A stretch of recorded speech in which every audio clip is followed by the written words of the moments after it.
ईशा आईने के सामने खड़ी थी। आंखों में आंसू और चेहरे पर थकान साफ झलक रही थी। उसे लग रहा था जैसे उसकी जिंदगी सिर्फ हार और नाकामियों से भरी है। उसके मन में सवाल उठ रहे थे, क्या वो सचमुच किसी चीज की हकदार नहीं है?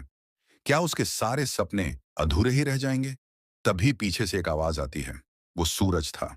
सूरज ने धीरे से उसके कंधे पर हाथ रखा और कहा, ईशा, तुम सोचती हो सब खत्म हो गया। नहीं, ये तो बस शुरुआत है। सपनों को अधूरा मत छोड़ो। मैं हूं ना तुम्हारे साथ। सूरज की इन बातों ने ईशा के दिल में हिम्मत भर दी। उसके चेहरे पर हल्की सी मुस्कान लौट आई, जैसे कोई बुझता दिया फिर से जल उठा हो।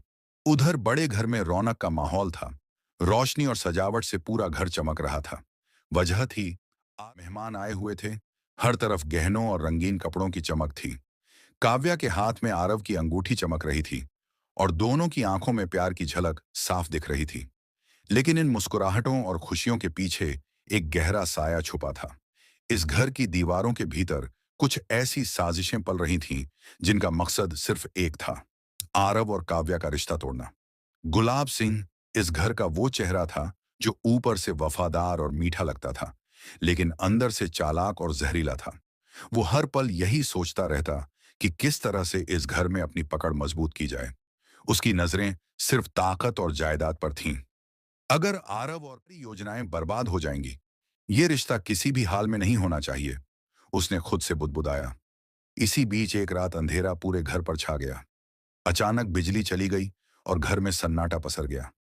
उसी सन्नाटे में काव्या की चीख गूंज उठी। सब लोग दौड़कर आंगन की तरफ पहुंचे तो देखा, काव्या बेहोश पड़ी थी और उसकी कलाई बंद थे। घर में अफरा तफरी मच गई। हर किसी की आंखों में सवाल था, क्या ये हादसा था या किसी की चाल? शक की उंगलियां हर तरफ उठने लगीं और रिश्तों पर अविश्वास की परछाइयां और गहरी होने लगीं। ईशा इस माहौल को देख रही थी। उसका दिल कह रहा था कि सब ठीक नहीं है।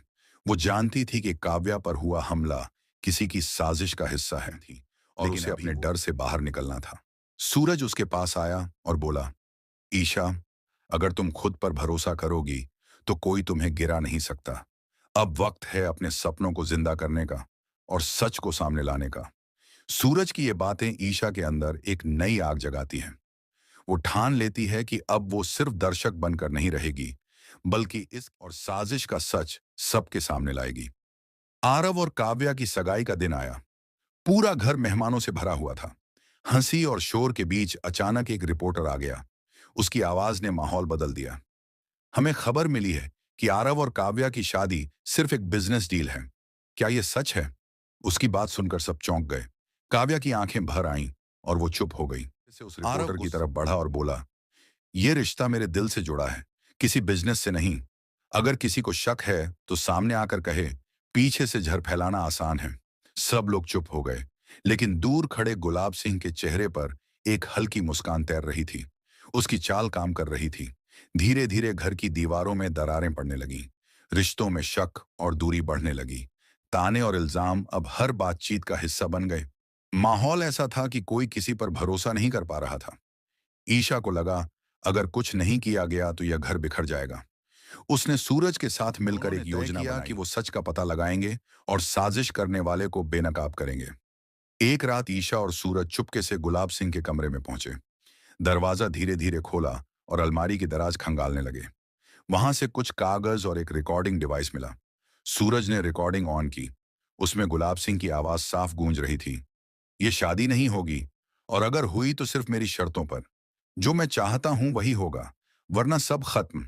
ईशा और सूरज एक दूसरे की तरफ देखने लगे।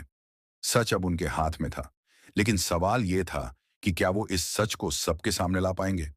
ईशा का दिल तेजी से धड़क रहा था। उसे एहसास था कि यह लड़ाई आसान नहीं होगी, लेकिन सूरज ने उसका हाथ थामकर कहा, हम जीतेंगे। ये घर सच का हकदार है, और तुम्हारे सपने भी। ईशा की आंखों में हिम्मत लौट आई। उसे अब कोई रोक नहीं सकता था। कहानी अब उस मोड़ पर आ चुकी थी जहां हर किरदार की असली पहचान सामने आने वाली थी। प्यार, साजिश और रिश्तों की असली परीक्षा अभी बाकी थी। क्या ईशा सचमुच अपने सपनों को फिर से जगा पाएगी? क्या सूरज उसका सहारा बनकर हर मुश्किल से लड़ पाएगा? और क्या आरव और काव्या का रिश्ता सारी साजिशों को पार करके मंजिल तक पहुंच पाएगा?